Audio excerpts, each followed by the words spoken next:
In the name of Allah, the most merciful and the most beneficent. Welcome Muzaffar Online Academy, and this is Irshad Ali Malik, lecturer of mathematics. In ninth class mathematics, we know all we are discussing set and function. This is my lecture number 3. So in my lecture first and second, जो हमने first lecture और second lecture में जो चीज़ें हमने discuss की थी वो हमने डिस्कस की थी what do you mean by union, intersections, difference and so many other things, order. So now we are going to discuss the very important thing, that is my complement. So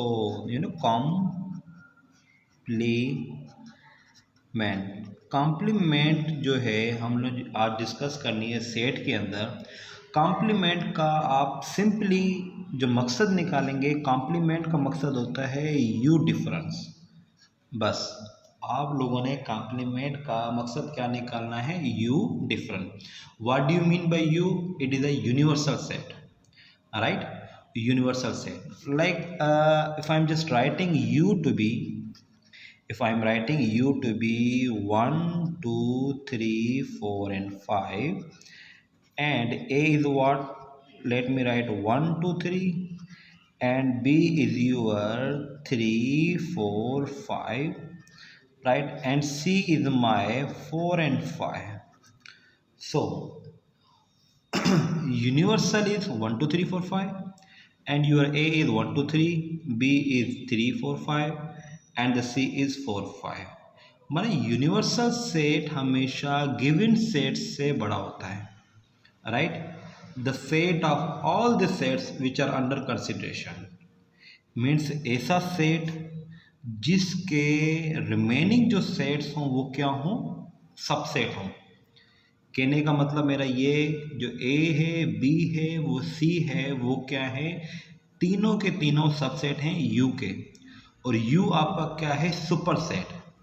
हमेशा अगर आपको sets मिले होंगे और वहाँ पर universal set मिला होगा, इट मीन्स के यूनिवर्सल सेट गिवन सेट से हमेशा क्या होगा, बड़ा होगा, सुपर सेट होगा.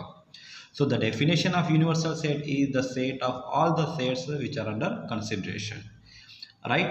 अच्छा, तो हमारा अच्छा कॉम्प्लीमेंट का मैंने मकसद क्या बताया, यू डिफरेंस. ओके बेटा, let me write A complement. So here the complement means you difference, और जो मिला हुआ है आपको वो आपने लिखना है. ए मिला हुआ तो A. Okay, let me write B complement, and you know the complement means you difference. What is there, B, so you need to write B there. Okay बेटा, सो हेयर ए कॉम्प्लीमेंट, इसका हम लोगों ने standard form क्या लिखना है या set builder notation क्या लिखना है. So the set of x such that x belongs to A and x does not belongs to, sorry, x belongs to U and x does not belongs to A. This is my standard form. Okay बेटा, let me define this one more time. कि अगर मैं लिखता हूँ A complement का मतलब होता है U difference A. It's set builder notation will be x such that your x belongs to universal set and x does not belongs to A. This is the set builder notation for complement. अच्छा, अगर आपसे होता है कि find A complement, you have this question, how we need to solve this one. So let me write solution. So a complement means u difference a. What is u? U is this one, 1 to 5, 1 2 3 4 and 5, and here I am putting difference sign. What is your a? A is 1 2 3, so the a is given here. This is my a, right? So the u difference a means complement. A complement means same letter will be cancel out. जो आपके first set में बचेंगे, the remaining one that from first set will be 4 and 5. This is the answer of A complement. To solve this one is not a big deal. तो A complement का answer जो है वो बहुत ही आसान है, इसको हम इस तरीके से सिंप्लीफाई कर सकते हैं, ए कॉम्प्लीमेंट्स 4 5। ओके, अगर मैं आप लोगों को कह दूं कि आप लोगों ने सॉल्व करना है बी कॉम्प्लीमेंट, अगर मैं यू के मेंबर लिखता हूँ A B C D and E, your A is A B C, your B is C D E. So find B complement. So how we will solve this one? देखो B complement को B power C भी लिख सकता हूँ, right? So the solution B complement B power C, it means universal difference B. So my first letter is universal. So universal elements are A B C D E minus, and the element of B are C D E.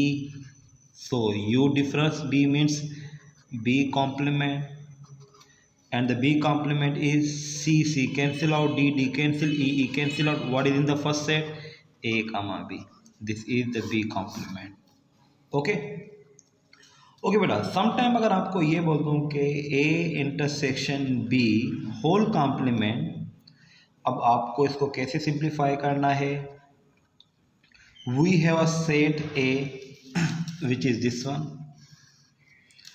We have a set B which is this one, but we don't have a answer of A intersection B.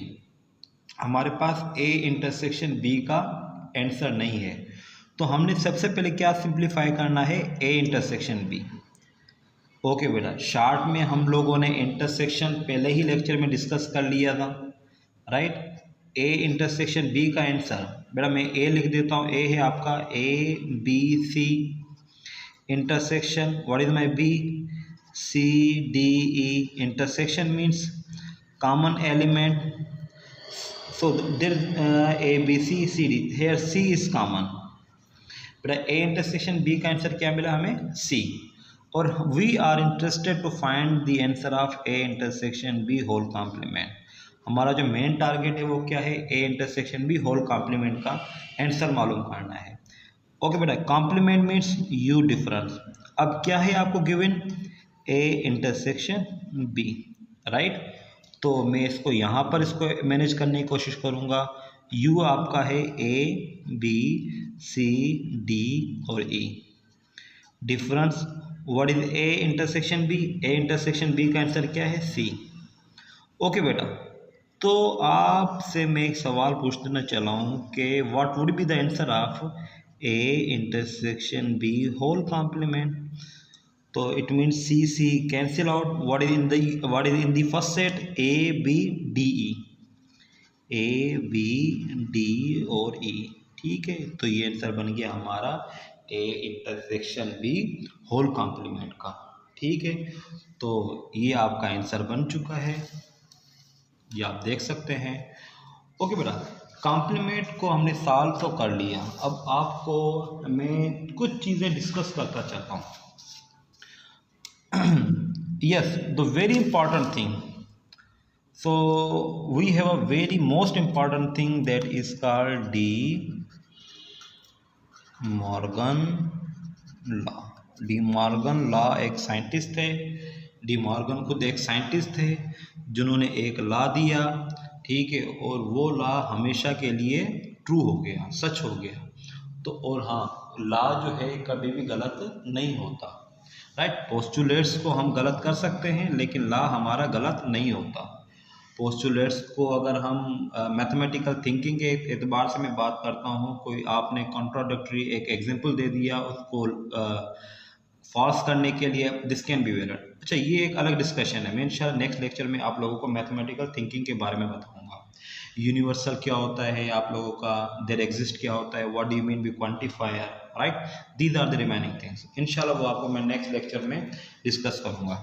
Okay बेटा, De Morgan law से आप लोगों ने mind में set करना है इस चीज़ को, A union B whole complement which is equal to A complement intersection B complement.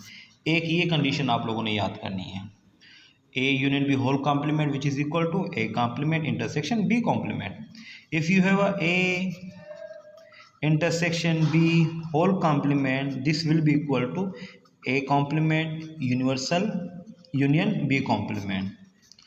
तो बेटा मैं दोबारा रिपीट कर देता हूँ, A union B whole complement is equal to A complement intersection B complement, A intersection B whole complement which is equal to A complement union B complement. ये दो law हैं जो आप लोगों ने याद करने हैं, राइट। इसको प्रूव करने से पहले मैं आप लोगों से एक दो टेक्निकल MCQs में डिस्कस कर लेता हूँ। ओके बेटा, if A is subset of B then A complement intersection B complement is equal to what, right? So my option are A complement, B complement, C is null and D is, चलो R लिख देता हूँ मैं, right? This is my question MCQ number 1।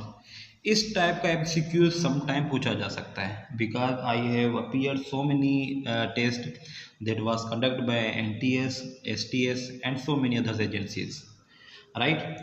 Okay बेटा, if A subset of B what is this.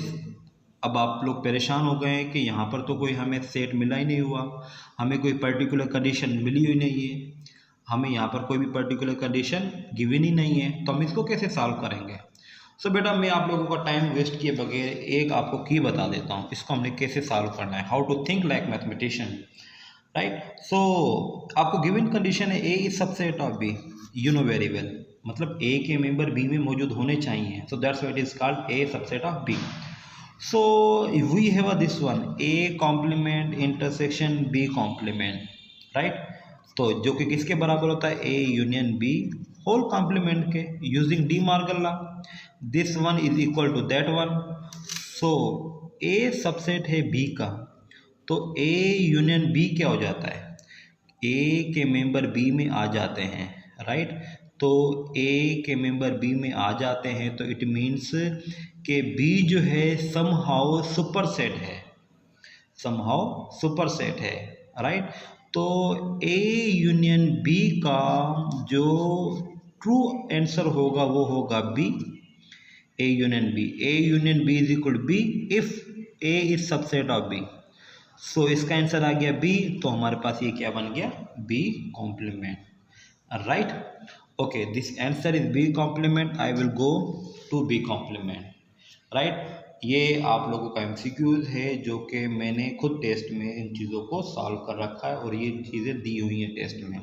Okay, by the way I am going to next, A is subset of B, so then A complement union B complement is equal what. तो आपका option है A complement लिख देता हूँ मैं, B complement, C is your null set and D is all. Okay बेटा, so the answer is कि ए subset है बी का, तो A complement union B complement which is equal to A intersection B whole complement. I am using De Morgan law.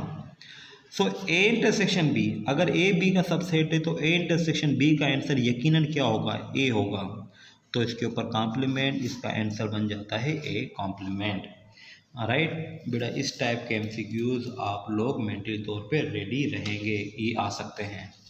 Okay बेटा, let me do something else, कि अगर आप लोगों से मैं कुछ चीज़ें डिस्कस कर दूं कि द मोस्ट इम्पॉर्टेंट थिंग्स, बेटा मैं वो आपको वो चीज़ें बताऊंगा, वो चीज़ें सिखाऊंगा जो कि आपके MCQs, मतलब जो कि आपसे सिंध पब्लिक सर्विस कमीशन पूछ सकता है, राइट। अगर मैं लिखता हूँ A complement whole complement which is equal to A, this is the general result, right. So अगर आपसे पूछ ले कोई नल सेट का कॉम्प्लीमेंट क्या होता है, U difference null set, so the answer will be universal set. So null set का कॉम्प्लीमेंट क्या होता है, यूनिवर्सल सेट। ये भी आप लोगों ने रिजल्ट को माइंड में रखना है। अच्छा, यूनिवर्सल का कॉम्प्लीमेंट क्या होता है, ऑब्वियसली नल सेट। कोई पूछता है how, so you know U complement means you difference u which is equal to my null set. बेटा देखो एक बात मैं आपको बताता चलूँ कि मैं थोड़ा सा स्पीडी इसलिए हूँ ताकि हम थोड़े शॉर्ट टाइम में ज़्यादा से ज़्यादा चीज़ें कवर कर लें। इंशाल्लाह मेरे लेक्चर नंबर 4 में मैं आप लोगों को डिस्कस करूँगा the properties like what do you mean bye commutative, what do you mean bye associative, इसके मैं आपको शॉर्टकट आइडियाज़ बताऊँगा। सही है। उसके बाद जो है हमने शुरू करना है एक कुछ डिस्ट्रीब्यूटिव प्रॉपर्टी क्या है, या कुछ चीज़ें मैं आप लोगों को वेन डायग्राम के बारे में बताऊंगा, और उसके बाद जो है हमारा रिलेशन और फंक्शन, और उसके बाद हमने डिस्कस करना है सिस्टम नंबर या नंबर सिस्टम। सो कुछ चीज़ें हैं जो इंशाल्लाह लेक्चर नंबर 4 और 5 में, लेक्चर नंबर 6 में इंशाल्लाह हम लोग ये पूरा का पूरा चैप्टर कवर कर लेंगे, और इसके अंदर जो मोस्ट रिपीटेड और मोस्ट पॉसिबल एमसीक्यूज़ हैं वो भी मैं इंशाल्लाह डिस्कस कर लूँगा। Till then take care. Okay, अल्लाह हाफिज़।